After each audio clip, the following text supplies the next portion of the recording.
Le Kasaï va certainement changer. Quand on a dit territoire où tu es à chaque fois en conflit. Aujourd'hui, territoire où tu es en bikola. Vous voyez, il y a conflit. Vous voyez, il y a des Kasaï oriental, pratiquement territoire où tu es parce que dans territoire où tu es sauvage, tout ça, nous ne voulons pas ça. Nous sommes les seuls, peut-être parmi ceux qui peuvent trouver une solution à ce problème-là. Parce qu'il est important que kubena kakuya kudibantu ba menji kubena nshimba kudibantu ba menji kubena mwembia kudibantu ba menji donc balima kutwilangana bakukeba solution ba territoire wa boya benza basa ngani usine wa sima kukatanda abi décision qui doit être budgétisée donc bibi kela bwani sima que nous concerne bantu wa kukatanda to bona que le sima ba province mujima donc bibi kela bwani tetu bons bana ba Kasai oriental tu disanga tuenza plaidoyer auprès du ministre de l'Industrie pour battre la cimenterie Kukatanda parce que bintu byonso bidiko chichimange chidano nzembo et puis dernièrement bangambi dibwani kudi possibilité wa kwenza centrale hydroélectrique kumpenga kwa mwabo dibwa dia ciment. Voulez-vous savoir tout ce qui se passe au Kasaï? Abonnez-vous sur Franck Tcholawetu TV. Franck Tcholawetu TV, miroir du Kasaï, l'image du Kasaï. Abonnez-vous. Franck Tcholawetu TV, l'histoire du Kasaï. Abonnez-vous. Investissez au Kasaï. Franck Tcholawetu TV, construisons au Kasaï. Suivez Franck Tcholawetu TV. Chers Kasaïens, construisons chez nous.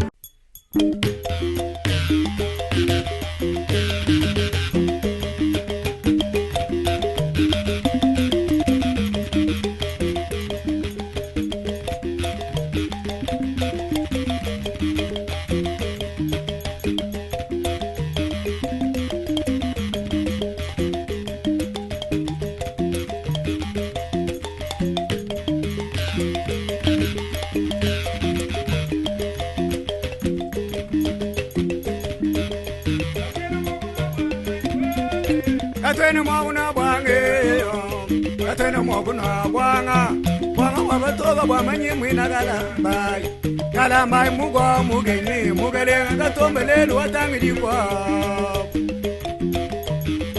bebelele ngolo wetu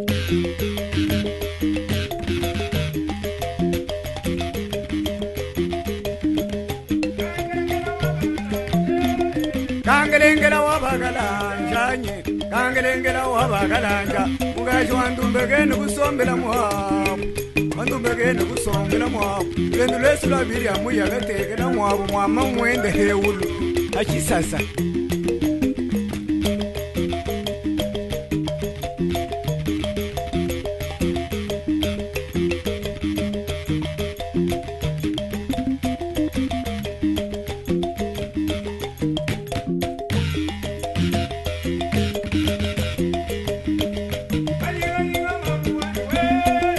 Kanyinga mawanye kanyinga mawanye ungambo tuchila gazari wa marunda utuchila gazari wa marunda ngamwe webe teto banchilo bwanyi chimanginda uri wambila bantu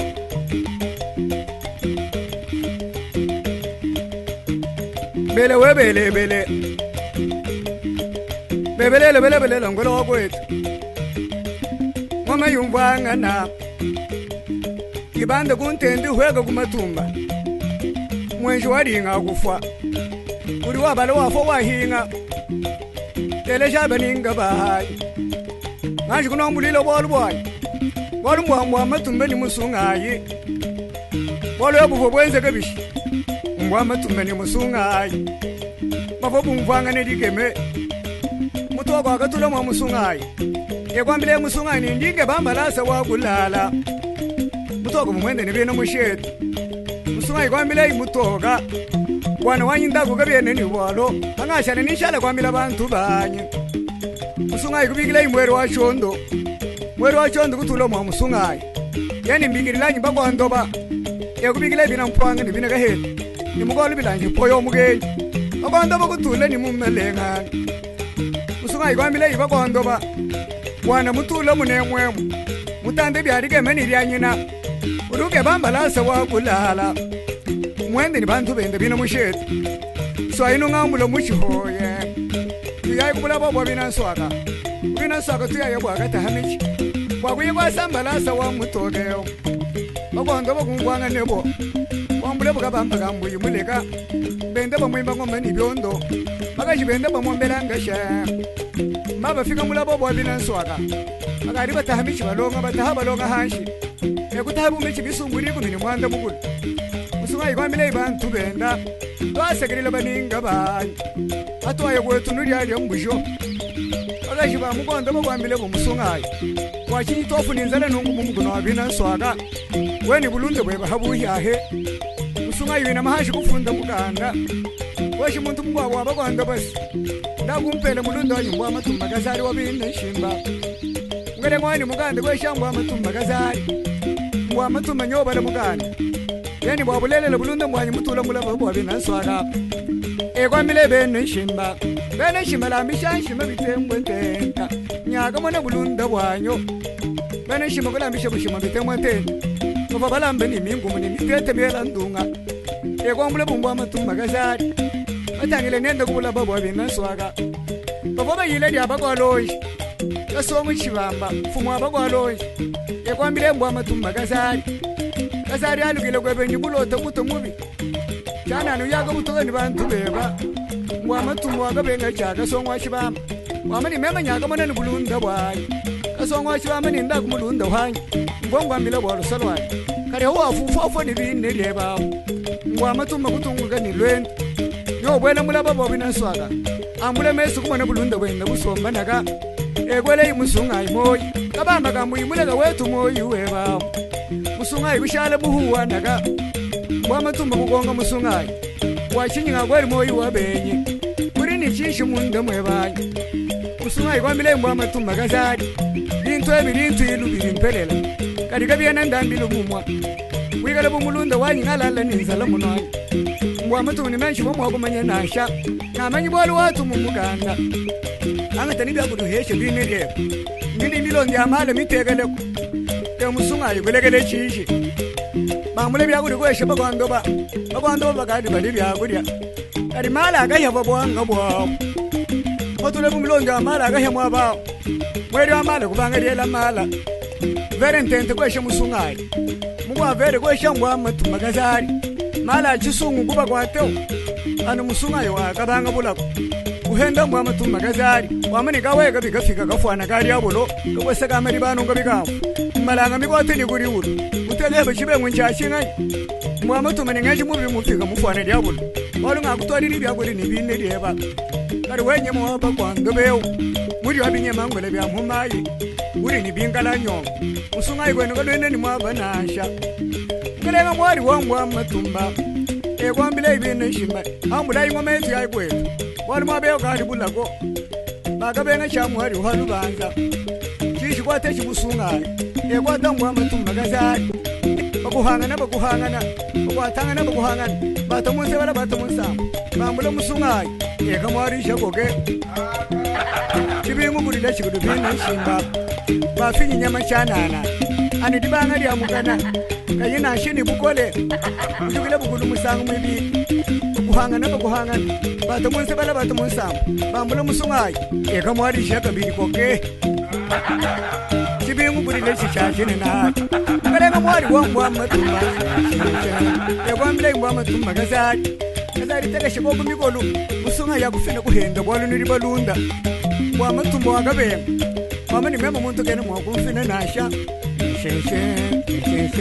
umfine bibanga bisho nani wangambila mugele mwakwe ekushukule mgulu musangu mwisaka mbwa matumba kwata musungayi sungayi yendo kwata mbwa matumba bakuhangana batoko bambula musungayi ekamwarisha kabiryo bulaba bukuye bumwisi mwa musungayi kufika imunda wachinywahishe kumfina nomugena kwanyumba tangila kazali ndi ngulonze chingoma mbwa matumba nikasha bakulelo kamulonza banga nashika bundi kwali mulonzanyi bambilanga nebintu abyo musungayi kubwela munzu bwa bisosi bomwabawo ekambula ichingoma chivoloze nachitubunji kwabo ekwele tunjimba likubini mwanda mugulu bene shimba kabayiba mwana uteka chingoma mulibo uhawule chikandi chakula tunimba kukwata ni kumichima mbwama tumu kuri ari chahashi usunga ikari asali bilu mwako yako uva konse ye wa mbwama tumu yende gina mashambu duwiko wabe nishima baba kwa chilwile chansa mwele chansa ari ufuma bashibe ishefu nenu batangilanaga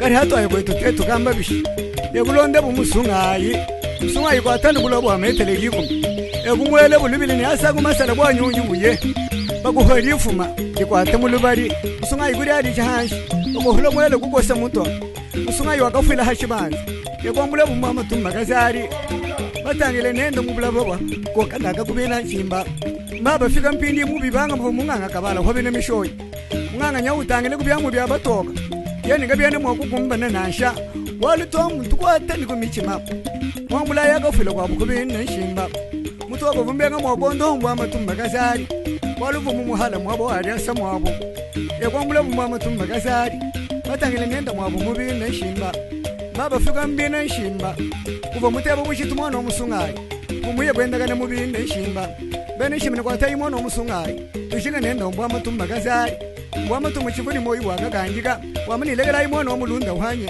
mwana ke mumanya bwa lunasha tutiri bakatanga mwana ke mumanya bwa lunasha muntu kale umwana w'umusungayi tukwata kusizele wadi lolo mbwa matumba wakashala chitalo bagashika mbwa matumba kushika bumusungayi ane betu bwa mbwa matumba washiki bonso unombulile kabiri kuti kabongo chisenso kwachile ninze kumwene katayi mwine mwishimwa mukalenga ng'andu chintonto muledi wapakalenga ngani kwang'ambila mukalenga wakweto kuli alya mwena kandu mwana omulande wiyila kamina mata kumingumbi omulembelele mukalenga wachintonto muledi wapakalenga kulele bitokotoka ninseka mwabi ngani wang'ambila mukalenga wakweto chanana napa kufina kuti mwina kwebo weni bwalumbu muli atahachikumbushi mala akayari nimpata munda mwawo ari nimpata munda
Weto même Luzao Kanyinda Norbert ndi conseiller wa mfumu mumalwa de Tangila midimu ni prévoyance sociale ndi kabidi secrétaire national wa UDPS mfumu tuweza ndo muchiluba ndweza mu Faransa tout le kwanza mu myakuli yonsubidi na ngakule yonsubidi bimpa donc aganeze samba kajago kwa kaji hanyuma bimubiyo wakuruka sai to ngondu kimbidi mutohu uturo tundo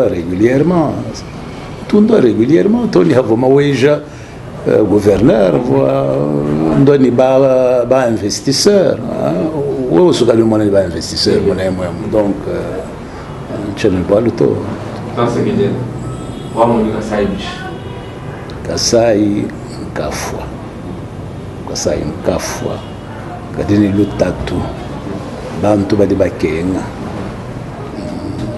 nyo bu conseiller wa mfumu ubato mu conseiller chimba kasani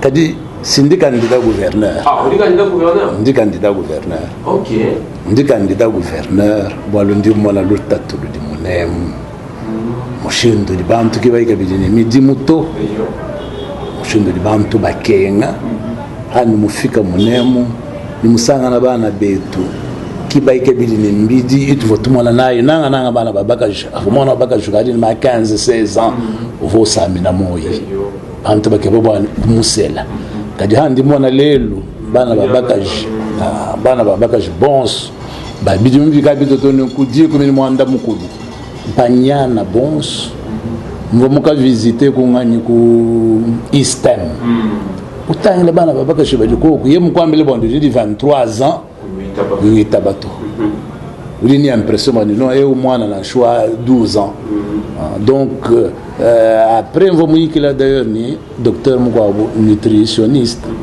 donc dipumba on a non il y a accumulation ou malnutrition qui est visible to non ga bantu ki bayi badja bukuta bantu badja ki bayi bukuta to donc bien dit de bien se beaucoup satisfaire juste un besoin élémentaire quand tout le monde mais qui a des vitamines ya bonito nanga kwena consommation wa ngani protéines animales to bantu bon se mona ba di badja à nous finalement à nous biseki mabeche à midi bou c'est ce qui fait que bantu bon ba di balwanga di tout dion se beaucoup hetano kandundu kabukula kwa kumva muntu na shumo ukwambile bwani nanka accompagner bise kampande shikansa ngato duke bakandundu kabukula du hatuka effort wende yons baketa kandundu kabukula hadu hingana udu kaka chilu hanima luhang eshukake ba mudibu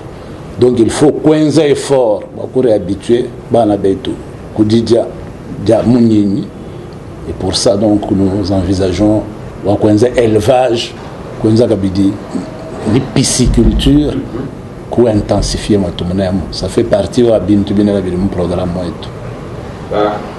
Nous, on conseiller en fou. Nous sommes gouverneur.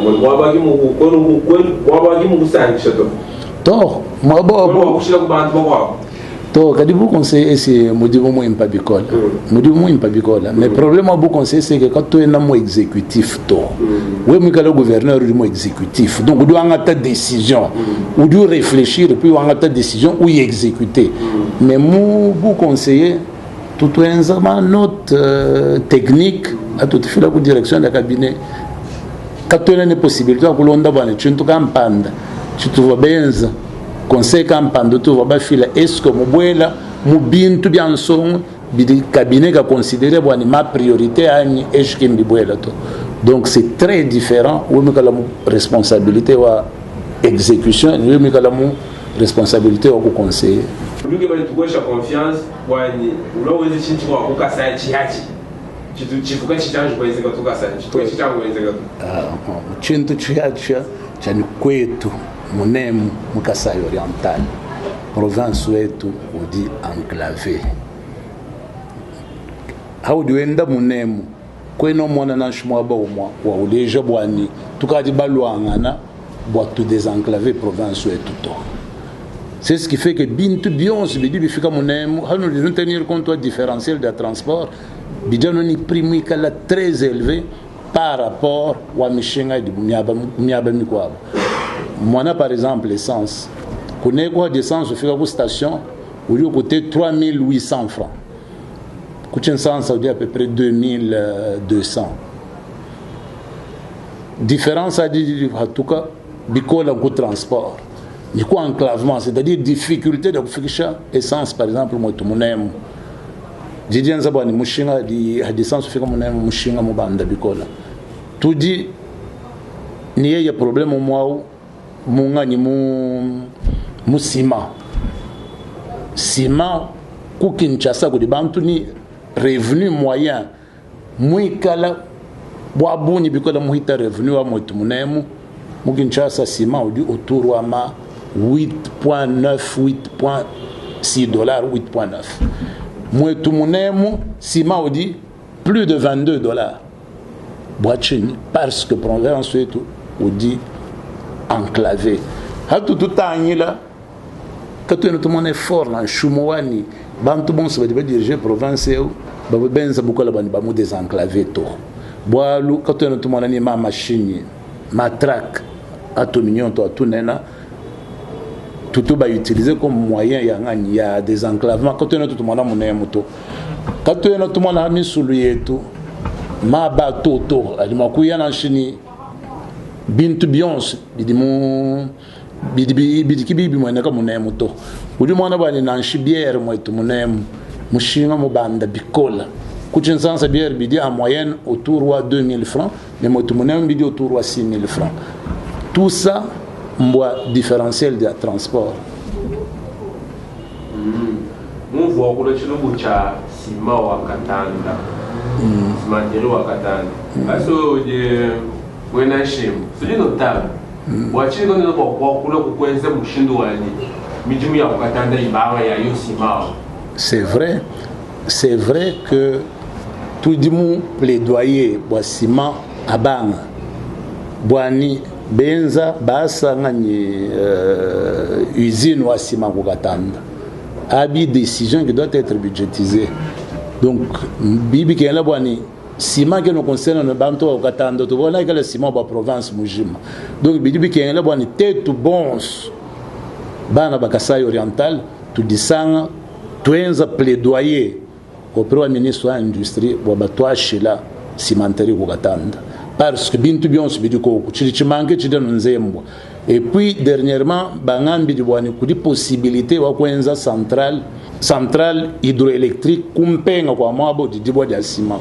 donc nous sommes en train de réfléchir à tout ça et tu bikala ni pouvoir wa gouverneur na bitu chakbe di po monena bikola wa kwenza plaidoyer auprès du gouvernement central wa batwenza la cimenterie wetu ku Katanda mu Kasai oriental.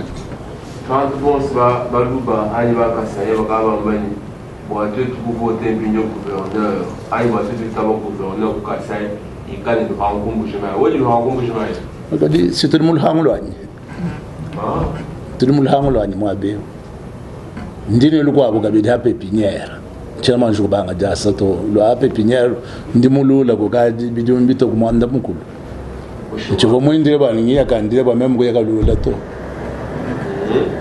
mo hay ba mo sma ya ba kula la ho mo ba kula mema to gwalu kadi nchena manye mushindo kwa ndamulo to bwalu e mumulu angulwani modiba locataire mais parce que kabena na shima futato j'étais obligé de yake ba mwa bon quand je suis provisoirement bantu bons ba ba français bantu bons ba ya kumputu nuko kusema ba wana kuchimsasa kumputu mona Kasai amwani kuchisuku okay nyo ni ba ku développer Kasai to d'abord n'ingwela to sakitilo abuni parce que parmi bantu ba comprendre wani bantu ba makwambulisha Kasai i diaspora ja Kasai gomu wana shibintu spécial moto mona mi bantu babunyi benza na mona bani babunyi mbafuma toujours ku diaspora so mona muri muto muri kembe mwasa ikolo wenda kunelo kudi bantu ba heta makutama muhita yeye moto mona mukimbenza chintu chabana chidiwe enza to bwa wasaka kalasa ki kala ka bantu ki ba futa to me bantu ba heta makutabunyi bikola munemu kimbenza chintu china to et puis bilibinge meshebiko na makumana ni na shijasa ko kunzubu yabu bobu nkayabu ya dilala ya mimpa bakwa embellir ville china mwe mwana ya buni to china mwe bwa mbwa chini kebe na bianzeka to le président wa bitongo kumujmayo to china mwe kama na anenda to bwalu même que beaucoup de gens ont dit donc le Kasai va certainement changer. Le temps va peut-être être court pour ce premier mandat parce qu'on ne comprend pas pourquoi d'ailleurs la loi veut que un gouverneur qui est élu aujourd'hui ne fasse pas ses 5 ans puisque le mandat est de 5 ans. Nous serons élus pour continuer un mandat. Alors qu'en réalité, c'est un autre mandat, donc nous devrions normalement faire 5 ans. Mais comme nous n'avons que 2 ans, nous allons poser les actes qui feront que certainement les Kasaïens nous donneront confiance pour que nous puissions avoir un autre mandat en 2023. Bon, cher gouverneur, les comportements, moi, je me regarde peut-être pas nous, bon, cher gouverneur, vous ici, nous travaillons calmement, vous ici, nous convaincre. Kadisi que a odwanga ta décision ko ya gouverneur odi mo di préparer comme allons soir ndio manje bani mwetu munemu bula moyi mubi bidi momu mais kabiena no mwetu munemu to bidi ko bisamba bionse bien moi tout mon aime boire le thé tout balou battre tout ngaye tout d'une habitude ou exagérer bien tout bibi ya tout bien kui la bicola alors que miaba yon si vous demandez tout nyoka ba cheve to ni balou est-ce que bobu tout le monde man kabena ni moi mobito non mais pas tout à l'heure tu as la attention c'est vrai que Koudima confusion par exemple moi état de droit on dit pas man que état de droit moi tout mon aime moi intérioriser un peu ni ma erreur mais le même joie état de droit minokwamba kuhenda bantu kalani luku kamudio amba kalani moi mubi muntu itamonjela ko momanya to kama kumuhenda non état de droit c'est aussi l'application des lois et puis ma loi a dit benga bintu ya kuhendanga na kwamba bantu des imputations dommageables comme on dit loi ou bibenga ça fait partie de l'état de droit donc il faut faire en sorte que et la presse qui véhicule ces choses-là puisse être sanctionné parce que ça sort de sa déontologie. J'ai vu d'ailleurs un certain nombre de députés que j'ai rencontrés qui me disent qu'ils ne prennent plus de téléphone quand la personne qui l'appelle n'est pas dans son contact. J'ai eu beaucoup de difficultés à rencontrer un certain nombre à cause de ça. Parce que je les connais, ils me connaissent, mais qui va enregistrer le numéro à Nitona, qui va répondre. Je suis obligé à Koutuma, assistant Baka Bamwana. Et puis, tout ce qui est Bamwana, était tout bon. Pensez-vous que les députés n'ont pas de confiance? Vous avez dit que les députés cherchent la voiture, ils cherchent $100 000, ils achètent un souvenir. Ils ont dit que donc, il ne faut pas réfléchir comme ça. Même on dit que les députés babouni, mouyi qui l'anabu, n'enchouma qui monte la bois le bois makutato. Va me poser ma question sur le programme moi baluba. J'ai discuté avec eux. Et puis bangami dit non c'est très bien, Moudi clair, Moudi du Kebagwanzela baluba. Le reste on en parlera après les élections. C'est-à-dire que Kimba conditionné élection Kumakotato jusqu'à là, à ma connaissance, on a rencontré combien? Plus de 15. Kimba conditionné vote Kumakotato. Mais quand on a montré un chemin de Kumakotato. La province n'a pas l'argent. Ouais. Nous le voyons la province a une. Non, Makota dit que Ndamu Mukwabu, Natumuheta. Parce que nous avons des connaissances au niveau national. C'est très important. Mon le gouverneur, mon aime, kaimumanya mushindo, kaimumanya nganani bantu kuchinsansa, kaimumanya nganani ba ministre, kaimumanya kato kuchinsansa, il ne peut rien faire. Ou bien qu'il y a une capacité à négocier tout. Parce que jusqu'ici, c'est d'ailleurs un regret. Bon, comme on a dit, moi tout mon aime, tout le gouverneur incapable de négocier. Parce que nous avons d'ailleurs le budget, il faut voter pour l'Assemblée, il y a à peu près 20 milliards de francs, soit c'est 20 milliards de francs. C'est rien ça. C'est rien, effectivement, mais au moins la rubrique du budget, il compte sur ce qu'ils vont chercher à l'extérieur. Et je pense qu'au niveau national, les relations que nous avons, il y a des choses que nous obtiendrons au niveau national. Parce que nous allons nous battre pour obtenir ce qu'on donne, pour obtenir qu'on nous donne également de l'argent, parce que nous sommes une province enclavée. Nous avons tout un ministère chargé du désenclavement. Mais le désenclavement, c'est aussi tout ça. Il faut qu'on lève un certain nombre de taxes, qu'on lève ce que nous avons comme parafiscalité, par exemple, sur le carburant. La parafiscalité sur le carburant augmente le prix du carburant ici. On devrait diminuer dans le cadre du désenclavement. Donc nous allons demander un certain nombre de choses pour ça. Nous allons demander également un moratoire sur les taxes aéroportuaires ici. Je ne vais pas entrer dans les détails parce que nous avons dit là, le candidat va quoi vous un débat. Est-ce que nous avons le temps entre vous pour les Kassai? Non, pindie ou coup de conscience, mon na bicola chez les baluba. Parce que tu dis ni pouvoir et puis tu henda bicola. Le fait toi dit tu henda, moins abani, tu dis ba bi un pindie beaucoup plus solidaire. Et donc vous allez voir, nan mo na ne bi na buni ba na beto. balo munemu bwa kuya kwasa. Je crois que vous dites informer Bouni, le malaba munemu. Nous avons pris conscience de ça. Donc nous serons ici. Et puis ma réunion a dit maintenant c'est à des niveaux. Qui m'a réunion a tout ça? On a bien ça bantu bakeba kwenza le chintu bakeba kwenza bintu contre bantu bakwabuto. On a kwenza tutenza ma rencontre. Qui m'a rencontré bantu babuni to. Ça peut être 3, 4, 5 personnes. Bo akumona mushindu kwa influencer boni bakwa bana betu.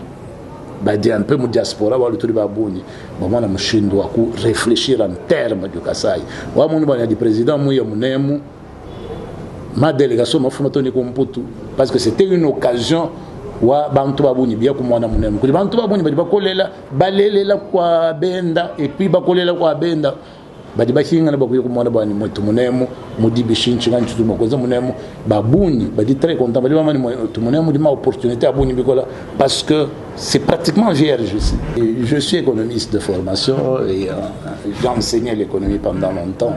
Je sais que c'est très important. Mais souvent, nos frères viennent avec des projets. Bakeba Boani, projet. La province, comme vous avez dit, n'a pas assez de moyens. Badibiani, projet. Il faut que s'organise pour que financement à projet. Badibiani, projet, Bakeba Boani, province qui est si pauvre à financer. C'est très difficile, ça. C'est très difficile. Il faut bâtir le financement à l'extérieur. Il y a des projets sur le plan administratif. Ici, nous allons aider. À la limite, nous verrons comment offrir également à tous les projets d'investissement chez nous, offrir éventuellement le foncier. C'est-à-dire que je tiens beaucoup au projet à Chipuka, zone industrielle à Chipuka. Nous aurons la possibilité d'attribuer aux gens ma possibilité mon pain banibia kwenza ngani balibakeba kwenza industrie parce que moi j'insiste beaucoup sur l'industrie balibia bani bien que produire des produits manufacturés ils auront des avantages c'est inévitable ça mais ne venez pas nous demander un financement parce qu'il n'y a pas assez de moyens ici pour financer. Si vous devenez aujourd'hui gouverneur, téléphone est ouvert, vraiment avec toi un projet il t'appelle voilà et les aider. Mais parce que quand quelqu'un devient un président, un gouverneur, radio d'équipation est non, ça c'est le signe de l'incompétence. Quand quelqu'un ferme son téléphone, c'est qu'il n'a pas de réponse. Il se cache. Moi, je ne fermerai pas mon téléphone. Il sera ouvert, mais il sera peut-être entre les mains de mon directeur de cabinet ou de mon directeur de cabinet adjoint qui prendra note. Parce que vous imaginez, si vous vous mettez à répondre à chaque appel, vous n'aurez pas le temps de travailler. Donc mon téléphone sera certainement entre les mains de quelqu'un, mais qui me fera rapport presque journalièrement. Donc il n'y a pas d'inquiétude de ce côté-là. Et les gens qui me connaissent vous diront que je suis un homme très ouvert, un homme qui accepte le débat et qui aime à être convaincu. Parce que beaucoup de gens viennent avec des choses, ils vous en parlent, dès que vous commencez, vous entrez dans les détails, il n'a pas d'argument. Et quand il part, il va raconter partout, non, je suis parti là-bas, c'était difficile, c'était compliqué, ils ont fait tout pour m'empêcher. Non, souvent, moi je suis quelqu'un de très exigeant sur ce plan-là. Je suis venu avec les Allemands ici, vous avez vu, j'étais très, très sérieux avec eux. Ils ont parti en me disant d'ailleurs qu'ils n'avaient jamais rencontré quelqu'un comme ça. Depuis qu'ils viennent en Afrique, ils n'avaient jamais rencontré quelqu'un d'aussi pointilleux. Je le dis, ce n'est pas pour me vanter, mais c'est ça la réalité. Tous les gens qui me connaissent, même à la présidence de la République, ils vous diront ça. Ah, vous, moi, je suis candidat au gouverneur. Moi, je suis Kasai. Donc, j'ai amené un investisseur, quoi, Maweja.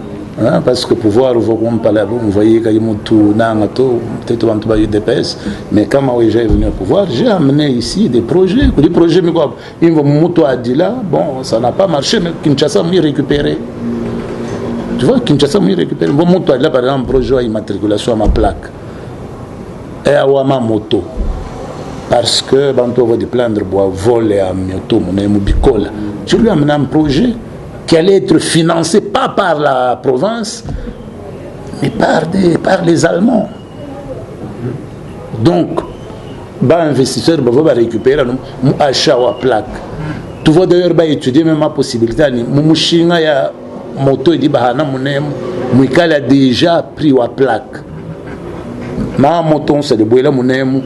Mushinga wa plaque Mouikal a déjà mon moto. Donc adi muntu kula ngani ou la moto enda. Moi bout du moula moto bali mo chano papier ou comme fila ku gouvernorat ou bien ku service au gouvernement à immatriculation, ba mo plaque. Malheureusement, bon, ça n'a pas marché. Donc on voit maintenant que tu as coupé qu'il a Maweja, nous conseiller, n'a jamais mal long à vous tout temps wa kumu mwana. Maweja mva ni temps wa kumu mwana. Mva mu mwana kuchinsansa ishukuneku. Mva mu mwana muheshama conseil sur ce que je pouvais faire, sur ce qu'on pouvait faire. Ça m'a gagné plusieurs fois côté Béatrice ou Chinsansa. Bon, ma projet, Ngwambila, projet où m'a venu dans mon voir centrale photovoltaïque. Malheureusement, ça n'a pas marché. Je ne peux pas vous dire pourquoi, parce que ce n'est pas bon.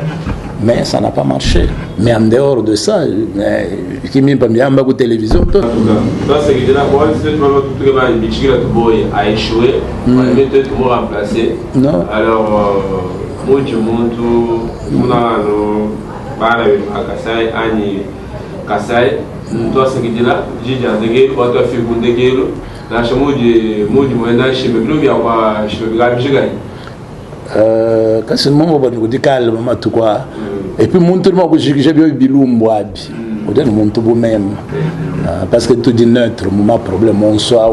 Et puis, comme nous sommes de là, que nous sommes également fortement concernés, que tout le monde a dit, territoire où tu es à chaque fois en conflit. Aujourd'hui, territoire où tu es en voyez, il y a conflit.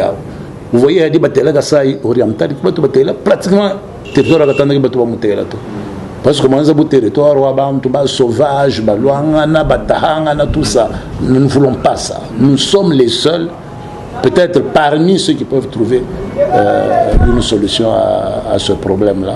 Parce qu'il est important que kubena kakuya kudi bantu ba menji kubena nshimba kudi bantu ba menji kubena mwembia kudi bantu ba menji donc bali mwa kutwilangana bakukeba solution ba territoire wa boya kumpa. Dieu vous a béni hein, Dieu vous a béni dans trois katanda ba docteur ba ingénieur ba savant mais ko ko ne chez tout ko no hôtel ko ne chez ko no tulasa Dieu merci ngamoni excellence Tony Mwaba ukawi bagenda tulasa kumtwa ko donc to Dieu suivi baka comme ministre si tu ngambela cha exécutif njo chacho oui mais quand le pouvoir exécutif faut décider ban tuenze chuntu kamba chuntu kansanga c'est plus intéressant que oui mikala kula et puis le mwana to ni bantu ba mushindo wa mu ba Tony Mwaba te tubina ba tout le monde kusamba kena donc que ba solution une solution durable parce que jusque là ce problème là Mbamouchila comme dit mon frère ici comme Mbamouchila ba villageois c'est pourquoi tu as trouvé solution tout mais tout nous les intellectuels de là bon territoire où tu es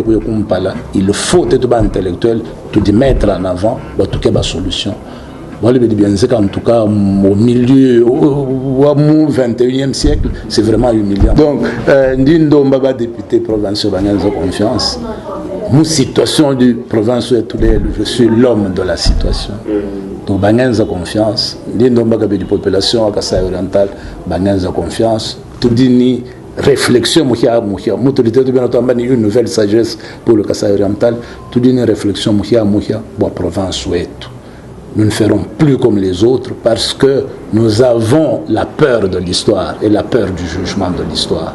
Nous voulons laisser des symboles ici. À un moment, Bouzaoukanyinda était gouverneur de cette province. Non. Mon politique qui est jeune, ni vieux.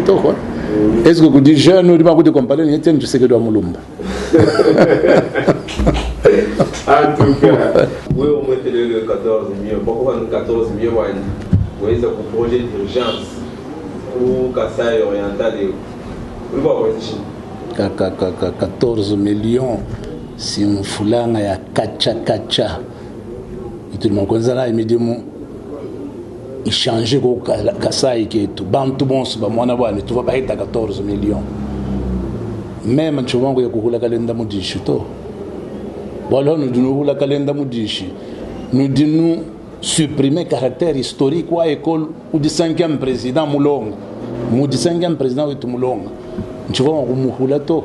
parce que mbimba di président hito dimo kulesha bantu bani memvo mulonga mu école mu mo kalasa kampanda shimukalasa kansanga anu dinu muhula nous supprimer complètement caractère historique de l'école. Et puis moi mo kwenza bukola ba ko répartir 14 millions ai chaque territoire. Vraiment chaque territoire 1 million, 1 million, 1 million et puis kulama 9 millions bombujimai. Quoi chaque territoire hôpital de référence. Mintu bidi d'ailleurs mon programme du bon président wendo akuila matu consadu hita moma province mon espace Kasai mon programme est 145 territoires. Moi quand on m'a posé la question sur les 14 millions, j'avais déjà dit ça. Je n'avais pas attendu que le président rappelle ce qui est dans le programme de 145 territoires. Donc avec cet argent-là, nous allons quoi ça même pour réfléchir sur les hôpitaux et puis surtout là ça doit quoi ça mon par exemple. Kalenda Moudish, tu vas me réhabiliter, ça allait nous coûter largement. Moi, je vais réhabiliter et éventuellement pour ajouter bâtiment au moins en Chibidi, ce qui allait nous coûter peut-être moins d'1 million de 800 000 $.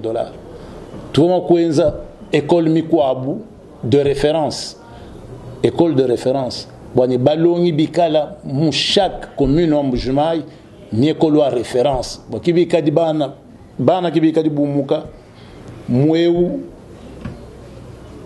Commune bakoya kalonga mu commune mu kwa boto pikala benda distance de bakoya kalonga to parce que mu commune abu comme une école mu impato école de référence to. Donc tu vas tout d'abord mu chaque commune école à référence et puis tu vas tout réhabiliter école ya bouni mu Mbujimaï avec cet argent là tu vas tout à ça hôpital provincial universitaire parce que ngani wetu tout formé balongi mu médecine qui bayini clinique universitaire to donc tout vraiment ku mesurer ba comment na mshunu turma ku kwa banya makuta ou bon toi ça hôpital universitaire tout vraiment ku réhabiliter ma hôpital parce que ce sont des hôpitaux qui fonctionnaient déjà alors des processus soit développement il faut que réhabiliter bien tout bien exister et puis en achat nous asabia bia bikala bitenir compte à ma moyenne quand on a ko raser hôpital ba kwa samuhia complètement to we muya mumputa na usanga na njela mi kwa butoni lelu et chidini ma pavé kabena bumusha ma pavé au bakwela ka budimboto tant que la route est carrossable donc des marches voit bien ça ko supprimer quoi ça tout là c'est tout quoi pour raser tout là c'est une très mauvaise démarche. Tu vois qu'il y a mon territoire. Et puis, quoi ça, un bâtiment symbole ou administration ici au Kasaï oriental. Il y a mon programme, d'ailleurs, pour moderniser, pour construire la ville d'Ombujimaï. Mais vous êtes 14 000 là, vous me dites quoi ça déjà bâtiment ou administration. Mais d'une manière générale, tout prévoir mon programme, n'a tout déplacer ville, quoi ça, des bâtiments qui représentent la force de l'État. Donc, tout le monde a ça. Et puis, mon territoire, on s'est dit déjà mon programme à 145 territoires. On aurait pu commencer sans attendre le programme à 145 territoires. Donc, vos programmes à 50 territoires, comme c'est prévu, on allait affecter à autre chose. Chez les jeunes, le boum de Kouchen, ça va dire, ça doit 125 000 $. Président AI, moi, ça va 125 000 $. Mais nous, quand on a 14 millions, il va se quoi ça tout là. Mukasai oriental, tu vois, tout là, c'est bien Bayons. 125 000 $, tu vois, partout. Partout le monde de tout là, c'est tout nyang, ou Kassansa, ou Katanda, Mamoun Tony Kalasa, ou Kabeka Mwanga, Mouvataton, Moutomodique, Moulon, et tout ça. Tout là, c'est donc ça, tout va me chuter pour réhabiliter. Nous allons visiter pour Rwanda, Balango Mungilam, tout le monde qui mouille tout là, c'est tout. Donc, vous me dites, quoi ça, c'est 125 000 $, quoi ça, c'est Kimpa, car référence. Président Aïngani. Ah, président Jean-Marc Kabunda Kabound, président de l'Union pour la démocratie et le progrès social. IDPS, tu sais qu'il dit. Tu là, c'est dans Timpa. Timpa Bicol. bazotwasa bimpa bikola minangama batwasa na shmuniso kya mwetu munemo mtuka bantu bonso kala banyemo bakuyikalonga mumu émission ko etuka kujiminyi émission mwimpa bikola parce que c'est la seule émission où bantu kinu tutaka jabantu to abi bi fila disanga jabuni et puis how do you interroger muntu dikaba kumva muntu do interroger ko no mvo bani abanga di critiquer bantu bakwabo mudibi hita ma télévision et kuma presse makwabu to en tout cas félicitations pour ça et puis nous disons bien pas la promotion à province ouest mbim pas du colle kino boyri mu bintu bya bwena bya bantu bonsto bya dihendanga na di songa ka jabantu tout ça non kino cédé bakbola mintu ya mshindo auto. Félicitations en tout cas pour Moudi Wenza. Où est-ce que nous avons parlé de Bantu Bons? Voulez-vous savoir tout ce qui se passe au Kasaï? Abonnez-vous sur Franck Tcholawetu TV. Franck Tcholawetu TV, miroir du Kasaï, l'image du Kasaï. Abonnez-vous. Franck Tcholawetu TV, l'histoire du Kasaï. Abonnez-vous. Investissez au Kasaï. Franck Tcholawetu TV, construisons au Kasaï. Suivez Franck Tcholawetu TV. Chers Kasaïens, construisons chez nous.